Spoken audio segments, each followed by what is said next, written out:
Welcome back, listeners, to the inaugural episode of the new podcast from yours truly, Lance Williams, and my guy, Neal Coolong. What's up, Neal?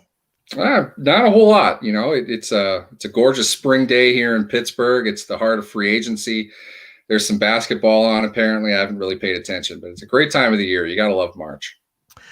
Listeners, the name of the new podcast is The New Standard, and I want to thank Neal for coming up with that fantastic name.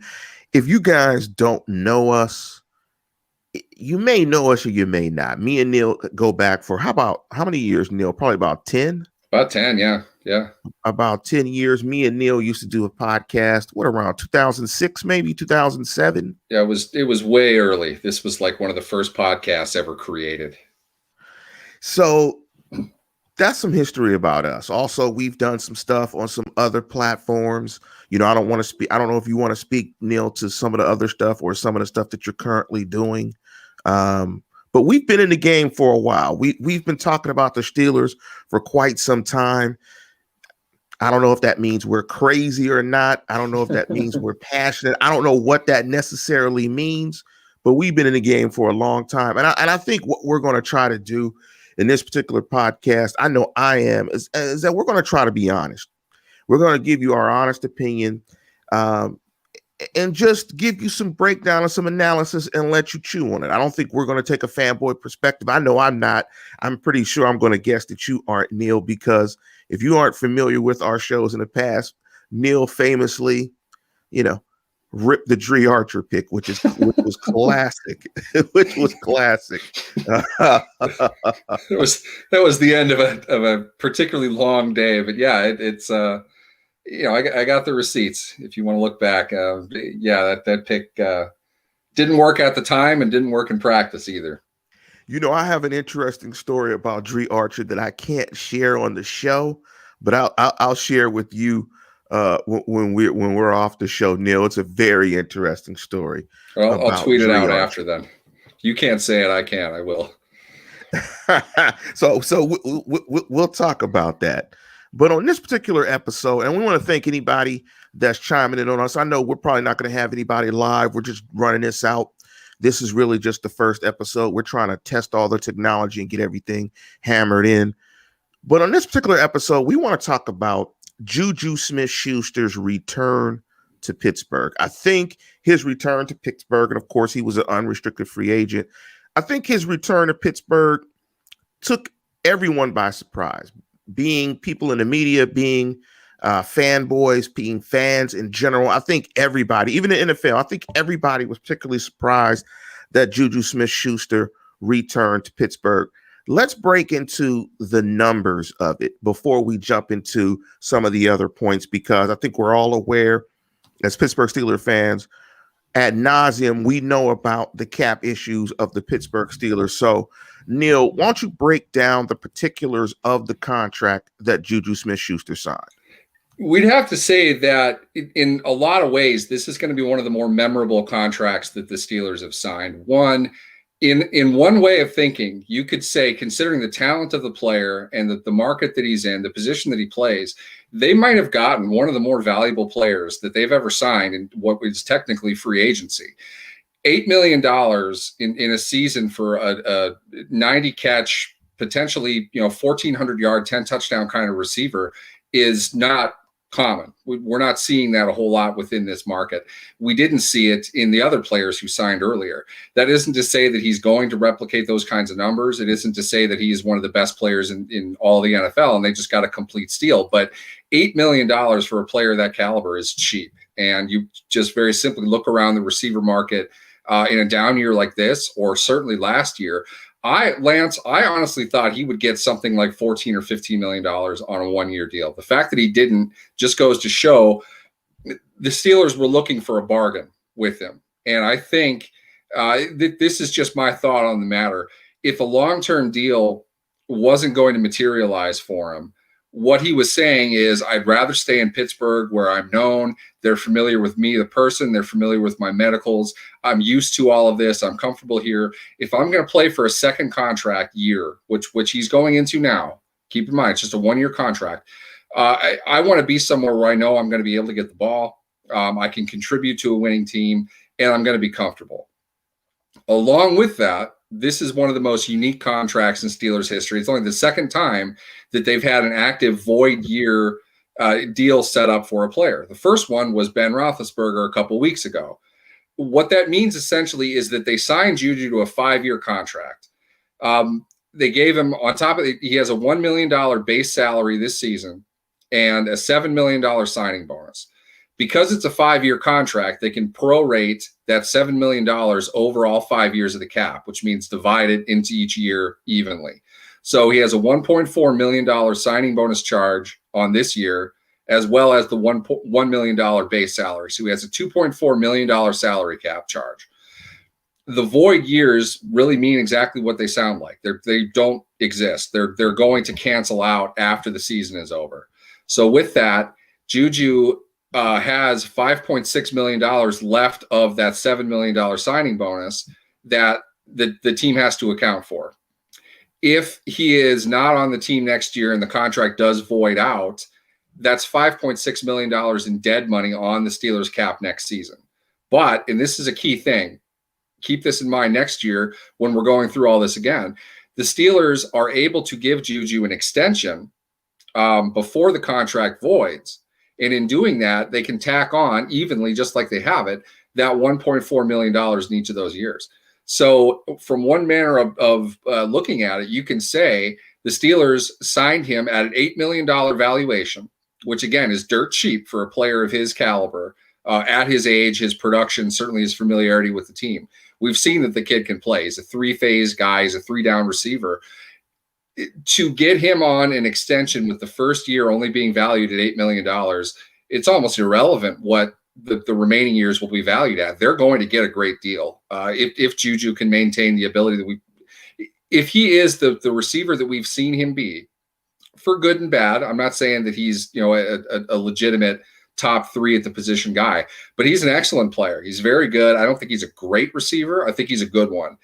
And if they can get him at something like $13-14 million over 4 years beyond this one, they got an incredible deal on a very good receiver in what started off to be a really bad market and a really tight cap position for the Steelers. So I think this has all the makings of an excellent move and one of the better ones that we'll see unfold, hopefully for the sake of the Steelers and JuJu over the next couple of years.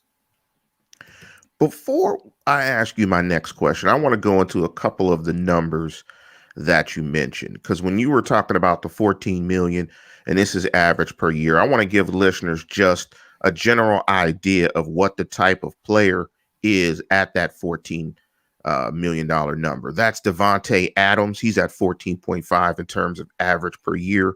Stephon Diggs is 14.4. Just above Devontae Adams is Jarvis Landry at 15 million. Juxtapose that against the 8 million that his cap charge is for. Receivers around that same average per year are Sammy Watkins, who's at 9. You have Julian Edelman, who I think everybody believes he's probably better than Sammy Watkins and Julian Edelman. And Edelman's at 7.75. Cole Beasley's at 7.25. And then you get down to Brashard Perryman, who's at 6.5.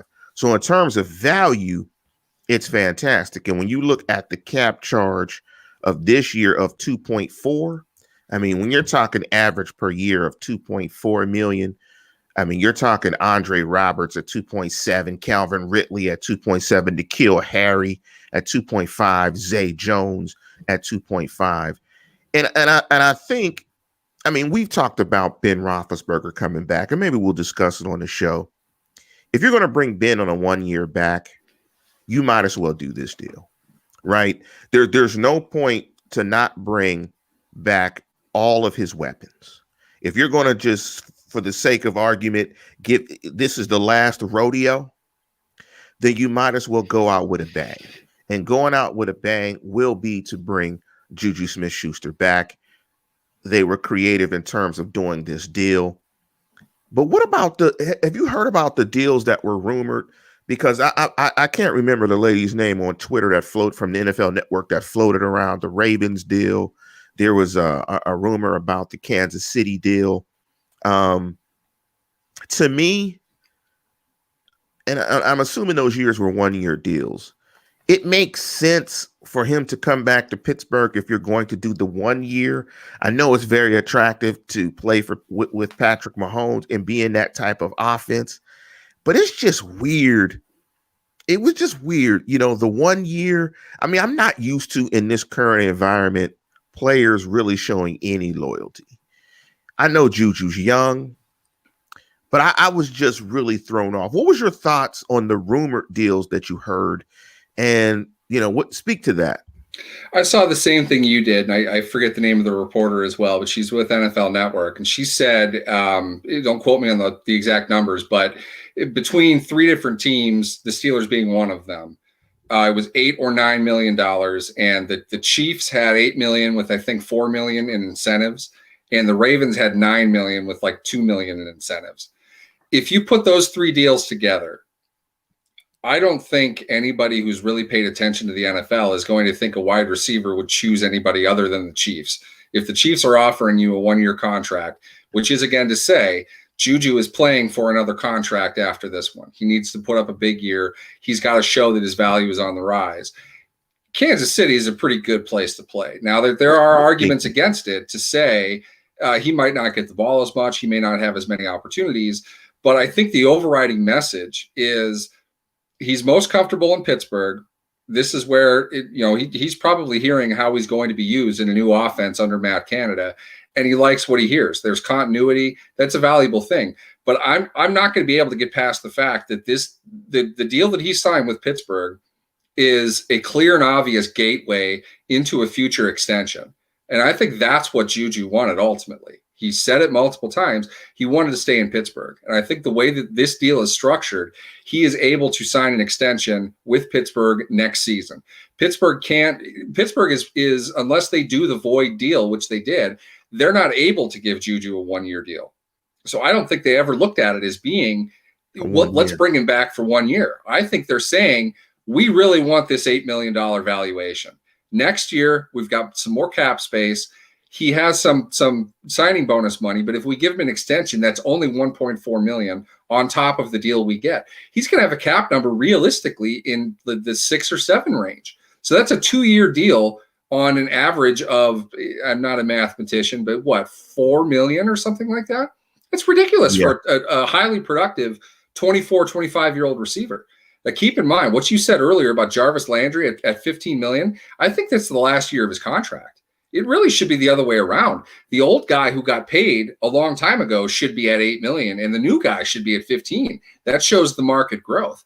This is just it's such a unique situation. And I think the Steelers capitalized on that. I think they got themselves an excellent deal on a good NFL player that they're going to get away with paying nothing over the next 2 years. I mean, I think it works out great on both sides.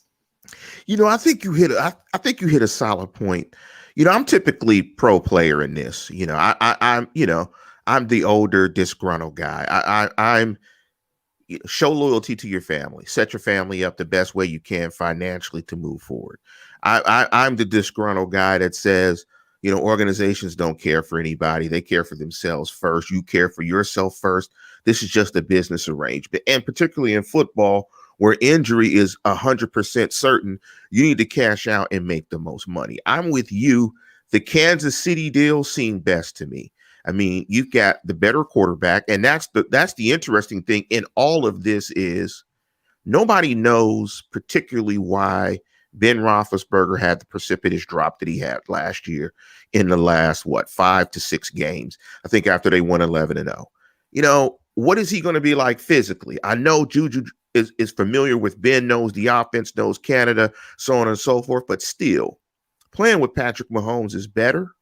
Playing in Kansas City is better with Bieniemy and Andy Reid as the coordinators and doing the potential of doing commercials, JuJu and Patty. Come on, man. I mean, all the money you can make with the JuJu Patty show, I could just see those commercials. I mean, JuJu and come on, man. I mean, so that's why I was just taken aback. Like, it's the weird example of loyalty shown by a player where he kind of just maybe he just really wanted to come back. I think the other unique point here is JuJu is super young. So on a 1 year, even if he doesn't come back for an extension, he's still 25 next year. And so it also leads to what you said, I think was a good point, that there must have been no possibility of an extension in Baltimore or Kansas City, particularly Kansas City, because if you can sign an extension in Kansas City as a receiver, why the hell would you not want to be with Patrick Mahomes for the rest of your career?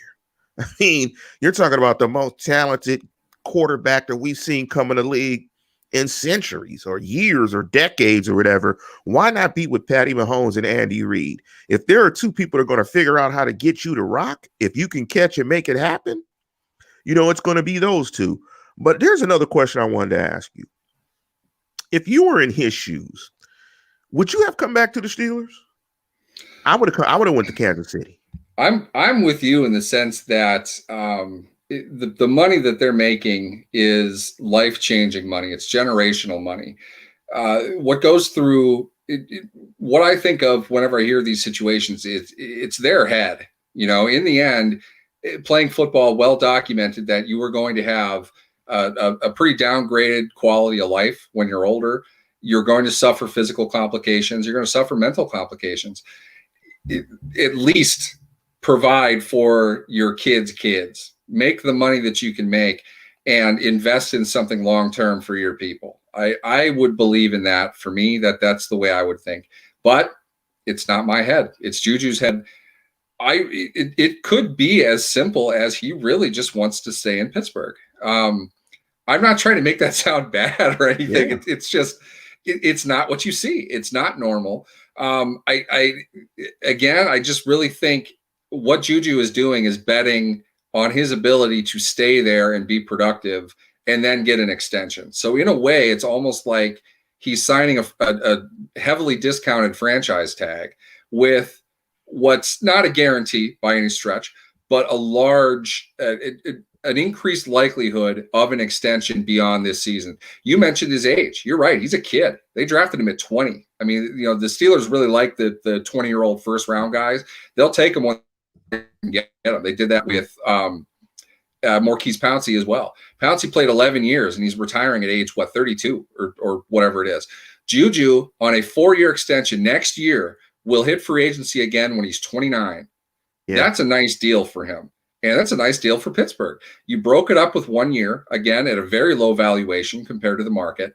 To sign an extension of pretty much any value next season gives them incredible flexibility in terms of where his salary cap number is going to be in the next 2 seasons. And this is probably what JuJu is really looking at long term. He's absolutely a core guy because this team has nobody signed next year. They didn't even give poor BJ Finney a second year on his contract. They're giving out 2-year deals to everybody. These are deals that are backloaded, meaning Cam Sutton is not a lock to make the team next year. Not saying that he's not going to be, but his contract on the back end of it is worth enough for the team to say, we don't have to keep him. His bonus money was low. We can get rid of him. I'm blanking on who else they gave a 2-year. Zach Banner, who had played 15 snaps or whatever it was at right tackle. And now everyone's slating him to be the left tackle next season. Like, okay, that's the state of your offensive line right now. They don't have a whole lot of guys in place. JuJu is in a position to be a free agent and to have money counting against the Steelers salary cap next season, no matter what happens now. It's really difficult for them to not offer him some type of offer. And they're going to have a lot of money to be able to spend. Not a ton because they don't really have anybody signed. 0 quarterbacks currently signed on the 2022 team. And TJ Watt isn't currently signed. We'll get into his contract situation on another show. He's going to cost a lot of money. It's not even. Oh yeah, he's going to destroy any contract that Ben ever got. That's how big that's going to be. I think they'll probably tag him, and I think that tag is going to be worth $17-18 million. JuJu is in a position to be the second highest paid guy on the team next year, and probably for the next maybe year after that.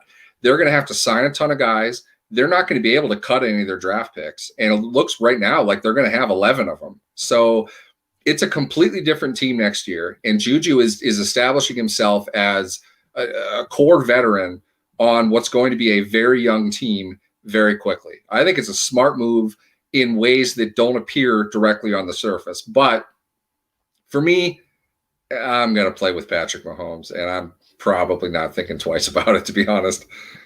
I mean, because to your point of the extension and staying in Pittsburgh, they don't have a quarterback. I mean, they don't have a quarterback in 2022. They don't even have one signed to the roster. They can't be. There can't be more than one team in the NFL without a quarterback signed next year. That's a very unique position to be in. That's why this is weird. That can't be a I mean, I don't know. Again, I'm just going to be scratching my head forever on this. Let me give you the numbers that Over the Cap estimates to be the tag numbers for 2021 and 2022. So the linebacker tag number for 2021 for the franchise tag is 14.7. The transition is 12.7. The projected linebacker tag money next year is 17.3 for the franchise tag and 14.1. I think the other thing with JuJu is that he's going to end up like, I think it's going to work out like you said. I think the carrot of an extension is what kept him in Pittsburgh instead of going to Kansas City, because there's no way you can argue to me that Patrick Mahomes, Reed Bieniemy, is not better than Ben Tomlin, Canada. I mean, it's just, if you're playing spades, if you're playing bid whist and you're bidding, I'm bidding a Boston. Like, that's a Boston. Like, look, I've got all the spades.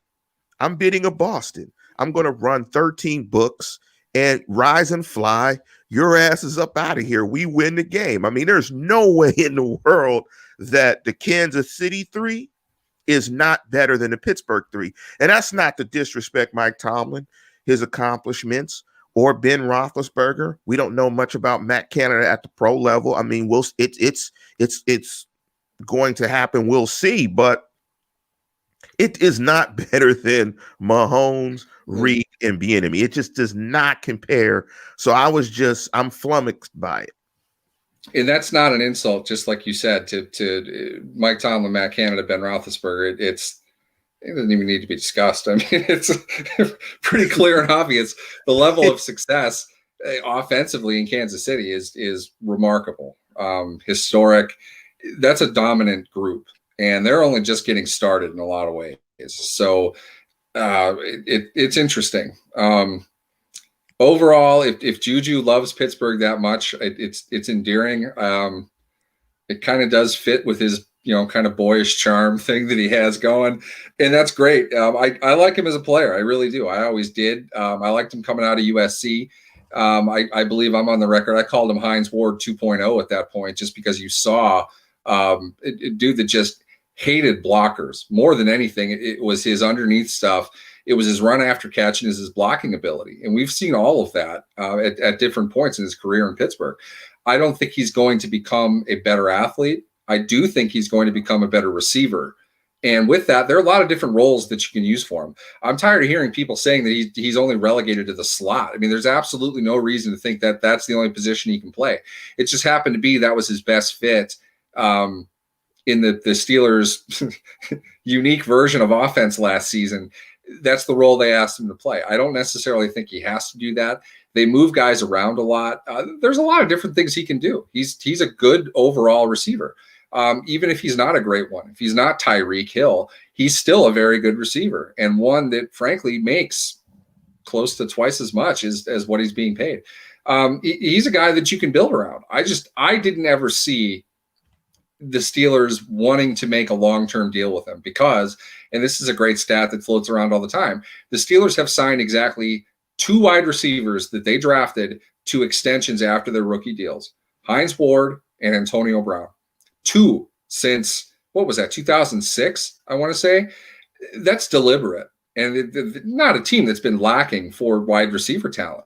Exactly. They're not all Antonio Brown. I get that, but you can't say that Emmanuel Sanders is a bad receiver. He just signed another contract. He's still in the league. Right. Mike Wallace got top of the market money when he left. Marcus Wheaton played somewhere else. a few others might not have worked out as well as they would have liked, but it was a stacked receiver room for over a decade, and it has been. They didn't need to sign JuJu to an extension, in my opinion, for the talent that they bring in and their ability to find Chase Claypool, who is, nobody could argue, is clearly a better athlete than JuJu Smith-Schuster is. They get him in the second round 4 years after they take JuJu. They just replenish. But if they want to hang on to JuJu, I'm not against that. I think it's a good move, certainly at the value that they're going to get. It's just Kansas City. All right. I'd be in Kansas City eating Gates ribs. Amen. Or Arthur Bryant. That's exactly what I think of. Anytime I hear Kansas City, it's the opportunity to eat at Gates all the time. I would totally do that. I'd eat my way out of a contract, no problem. Here's the thing that's interesting, right? In Pittsburgh, Pittsburgh likes physical ball players, particularly physical wide receivers. I mean, the images of Hines Ward knocking out, what was the linebacker in Cincinnati from SC that he knocked out? Rivers. Keith Rivers, 9th overall pick. Him knocking out Ed Reed on crackbacks. I mean, hell, the NFL coming up with the anti-Hines Ward rule. JuJu knocking out Vontaze Burfict. I mean, I'm not going to mention the large, quite hefty, rotund. I'm just trying to be nice. I don't want to, throw somebody under the bus, and I don't want to mention their name particularly, but I think you know who I'm talking about. The rotund one in Pittsburgh who particularly dislikes JuJu Smith-Schuster. I think in coming back, and I think JuJu has always shown that he's a dog physically on the field. That's hard for me to say as a Cal guy. We have our Pac-12 rivalries. SC will never say it's a rivalry with Cal because it's hard to have a rivalry when you always beat someone. So I understand their perspective. So, I don't like the members of Troy. I don't like SC. But JuJu's a dog. To play in the NFL at 20 and to play like he played, he's a dog. I mean, guys don't come into the league and play at 20 and play like that. I think the big thing with JuJu that I think of, and I'll use what's probably a really bad comparison, but I'm not a hockey guy. I don't watch hockey. I just know on Twitter during Pens games, when the Pens are playing, and you kind of follow, just the feedback from fans. The one name I hear more than any other name outside of Sidney Crosby is Tom Wilson, who doesn't play on the Penguins. He plays in the Capitals. And each time you see his name, you see fans freaking out about it. You'll see a clip of some play on the ice that was just dirty. I mean, it looks really bad. Hockey, to me, and I really kind of checked out a while ago, and I understand the need for player safety and things of that nature, but there comes a point that you stand up for your guys. And to me, it just always seemed odd that Wilson would do the things that he did, and nobody ever challenged him on it. Vontaze Burfict was Wilson times 5. He was really bad. And I'm not saying that just as a Steelers fan. I mean, he didn't do it just to Pittsburgh. The guy was nuts. I mean, he's really just crazy. JuJu, and granted, he earned the suspension for the rules. I said that at the time. JuJu not only stood up for the Steelers and his teammates, he stood over Vontaze Burfict and reminded him who's in charge in the North. I don't know how you can't love a guy that does that. I don't care if he loses his bike. I don't care if he dances around the locker room. I don't care if he acts like a 16-year-old most of the time. Did you see that man play on the field? I didn't see any other Steeler do that. Not in several opportunities to deal some get back to Vontaze Burfict. He's the only one who did it. And he made that point loud and clear. He's forever a guy to me. I'll take that guy all day. So let me ask you, Neal, why is the fan base so mixed on JuJu? I mean, why does it seem like the fan base has soured on JuJu a bit? Is it all the New Orleans Saints fumble? I mean, what is it? I mean, if I can overcome my disdain for USC, which is significant, I mean, again, for all you Pac-12 enthusiasts, I mean, when you watch a team beat your team for basically a half century, I can get over it. He's a Steeler now. He's a physical player. I mean, JuJu lays it all out on the line. JuJu balls. I mean, what is it? I mean, did he take the antics too far with his social media stuff, the blue hair, Juju and the dog. I mean, what is it like? The fan base seems so mixed on Juju. I mean, why is it? I think Juju is a quality football player. Like you said, I don't think he's a star. I don't know if Juju is even necessary given the other young wide receivers that you have. I know that Juju is sort of like salt in dessert. You know, it heightens the flavor. You put salt on anything, it makes it taste better.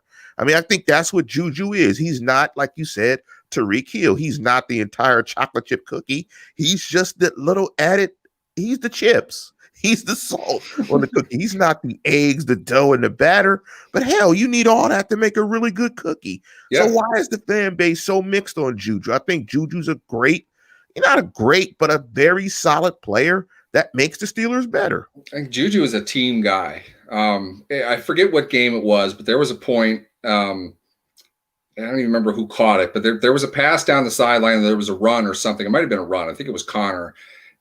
Juju isn't running ahead of the play. He's not jogging after it. He's sitting and waiting, watching the sideline. He's clearly waiting for the ball to pop out.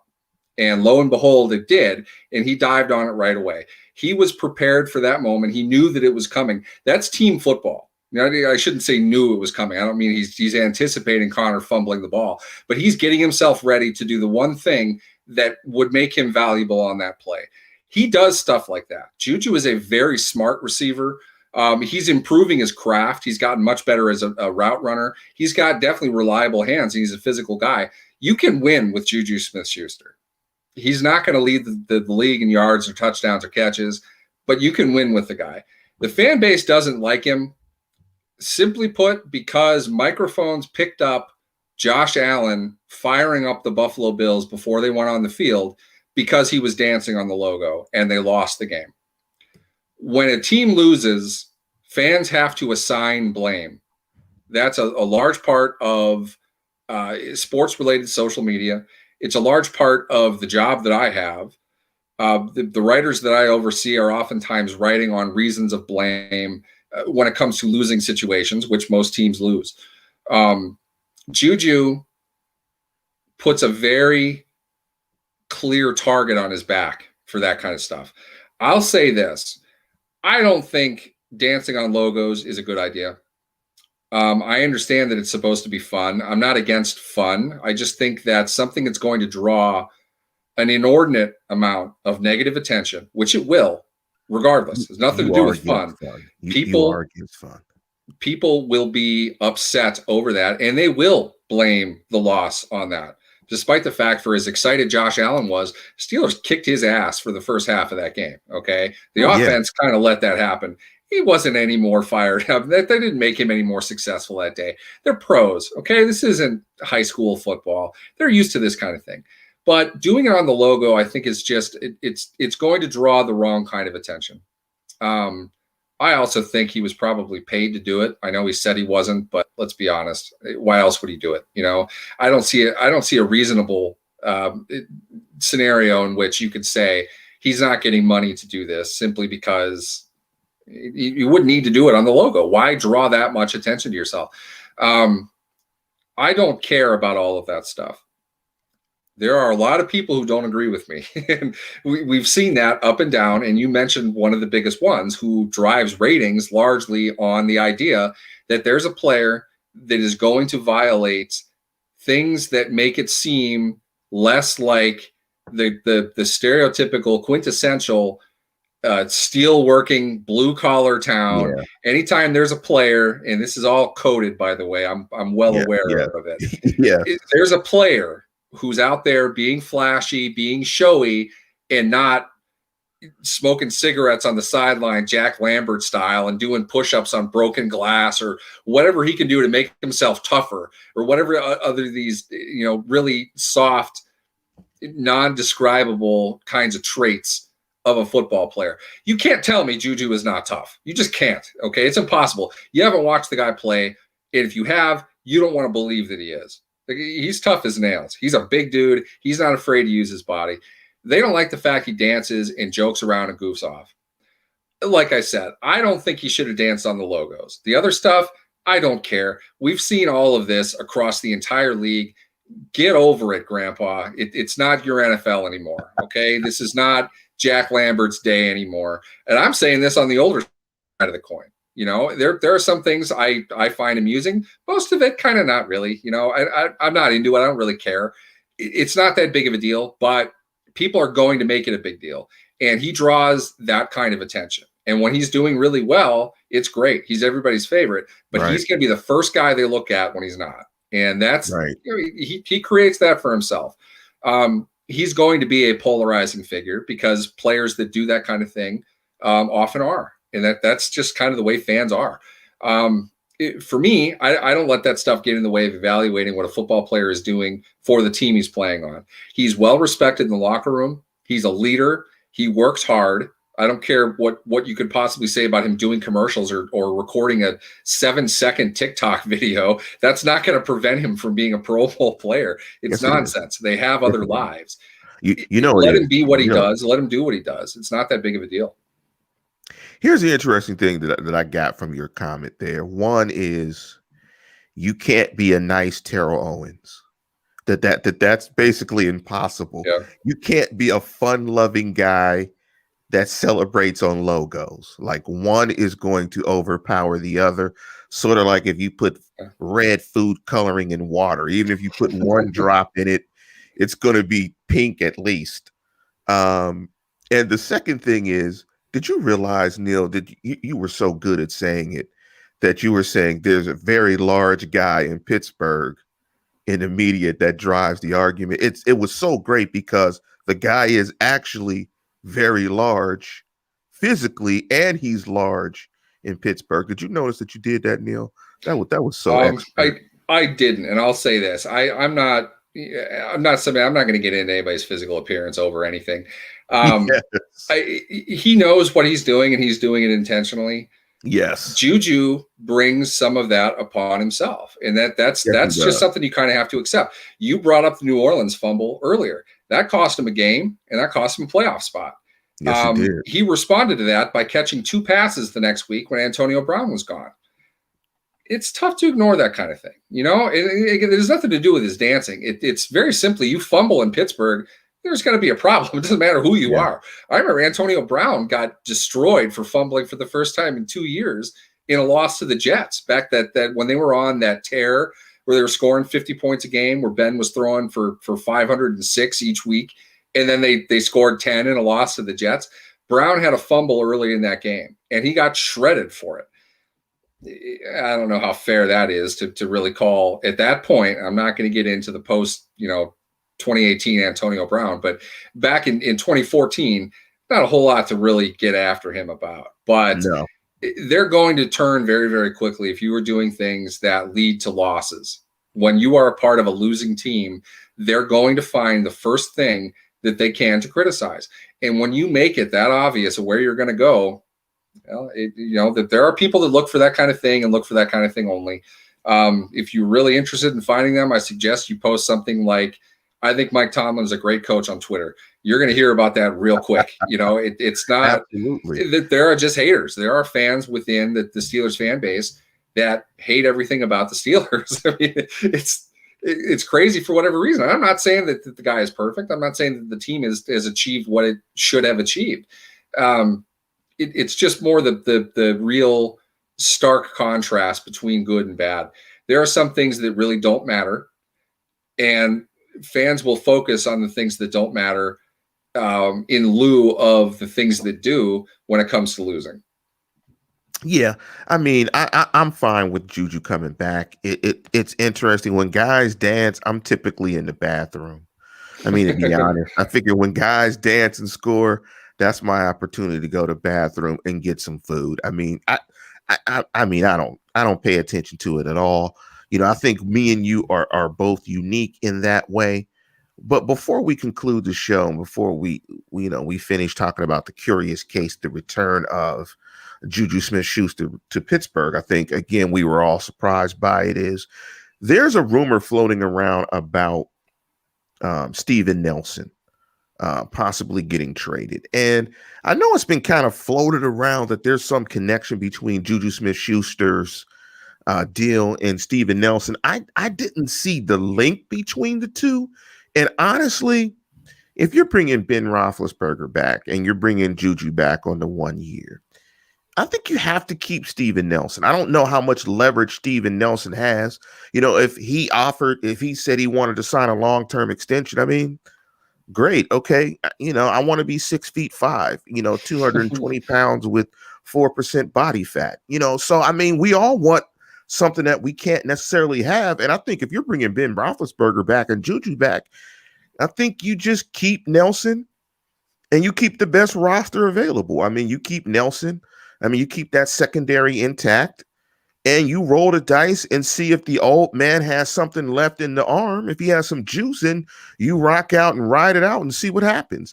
I'm kind of confused at the causal relationship that I'm seeing floated around between JuJu's deal and Nelson. I mean, what's your thoughts? Here's the biggest thing. You got to understand that these moves aren't made in a vacuum. This is a fluid situation. When you are putting the idea of, let me start with this. What's important about that situation is the fact that they were announced within 5 minutes of each other. And I think that was intentional. Schefter tweeted that the Steelers had given permission to Steven Nelson to seek a trade. 5 minutes later, it was announced that JuJu at that point was signing a 1 year, $8 million contract with the Steelers. Let me pause you real quick, Neal. Give us some insight on why you think that was intentional and why media outlets might have done it that way. I don't think the media outlets did. I think the Steelers did. I think the Steelers are putting the information out there to drown it out a little bit, because for the same reasons that you mentioned about Steven Nelson. I don't think it's Steven Nelson saying, I want an extension, and the Steelers are saying no, as much as it is Steven Nelson saying, look, my market right now, $42 to $45 million on a 3-year deal. That's what the Washington football team just gave William Jackson. I'm at that level. There's no reason for me to think that. If you want me long term, then this is the basement of my what I want is this contract. I'd like that as an extension. If you aren't going to give that to me, can I try to get a trade to someone who might give that to me? Do you think we could work something out? I don't think there's bitterness there. I don't think it's an angry situation. We'll see, though, because the only leverage, as you mentioned, that Nelson would have would be holding out. His market right now is on an extension, not what he's making today. I think if he could get more money, he'd like to do that. But he signed. He's got 1 more year before free agency. If he doesn't play, he's not going to get William Jackson's contract. So I'm not saying that he wants out. I'm saying from the Steelers' perspective, I can save $8 million on cap and try to trade him, try to get something in return for him now, because I need draft picks next year. Is it worth it to me? Let's see what the market will offer in a trade situation. If they don't get what they would want and they cut him, that's a different story. Then we are getting into what's becoming a paradox in Pittsburgh, whether you are in a win now mode or whether you're building for the future, because all the moves we discussed are win now. Cutting Nelson would be, we need the cap space. He doesn't want to be here. That to me is a paradox, and it really makes it confusing to figure out what the Steelers are trying to do this season. You know what it is, Neal?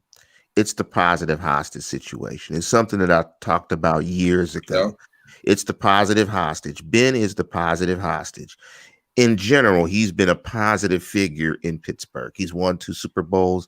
There was a time when he was Ben the jackass guy, and everybody knows. We don't need to go into that. He was that guy. We know. But overall, he's the positive guy. He's the positive hostage. He's kind of holding them hostage in some ways to them competing for a championship this year, when they won't admit it, but many people in the fan base and in the media, I don't think we feel this is a championship team. But because he's coming back, you can't necessarily do rebuilding stuff that you may need to do. So he's the positive hostage. He's a positive guy, but he's holding you kind of hostage. And like you said, getting rid of Steven Nelson doesn't necessarily make sense if you bring him back. And speaking of William Jackson's contract, I'm going to just give you the average per year for these cornerbacks. You've got Trey Waynes, 14 million, Marcus Peters, 14 million, William Jackson III, 13.5, Shaq Griffin, who now is with the Jaguars at 13.3. You got Stephon Gilmore at 13 million. And of course, you have Joe Hayden at 11 million. I think you are right. He is in that ballpark because the next tier below Joe Hayden, you've got Bradley Roby, Ronald Darby, Kendall Fuller, and Richard Sherman. I think he is better than that. And so I think it's realistic for him to think that his current APY is 8.5 should increase, because I think he's been one of the better free agent signings for the Pittsburgh Steelers. So I'm glad you brought those points up. I don't know, like, if it's necessarily cause of one or the other, but this is interesting. I foresee, if I'm going to look into my Steeler crystal ball, I think he's on the roster, and I think he goes into free agency next year. It just doesn't make sense to me to cripple that defense. You're talking about a guy that played almost 900 snaps. Yeah. I mean, it's hard to replace that guy. Like, what do you do to replace a guy that plays 900 snaps? Because, of course, that means you got to find possibly a nickel corner, because they lost Mike Hilton. And I'm sure we're going to talk about free agency and what we think the roster is leading up into the draft. But, Neal, I think it's been a great first show. Yeah, definitely. It worked out really well, I think. I like your hat. Oh, you do? Getting one of those myself now. This is my St. Patty's Day. And before we end the show, I want to give Irish. My mom a big shout out again. My mom's birthday is St. Patrick's Day. My mom just celebrated her birthday. We had a great Zoom call and all that good stuff. And so I want to give her a quick shout out as well again. And so that's why I have my green. And actually, if you could see the bottom of the hoodie, there's like a shamrock on here as well. And so, you know, I'm a North Sider, so I ride and die with the Steelers. I ride and die with the Roonies. We're all North Side guys, so that means we're particularly crazy. We're a little bit more crazy than the rest of Pittsburgh because the air was bad, the water was bad, and the Steelers were literally around the corner from my grandmother's house and my neighborhood. I mean, I could hear them on PA on Sunday. But listeners, I hope you enjoyed the show. This is the first episode of the new standard. I don't know what our schedule is going to be, but I do know we are committed to doing the show. We will come out with more details about the show and the schedule, and I'm sure we are going to have famous Neal Coolong meltdowns on a 4th round draft pick.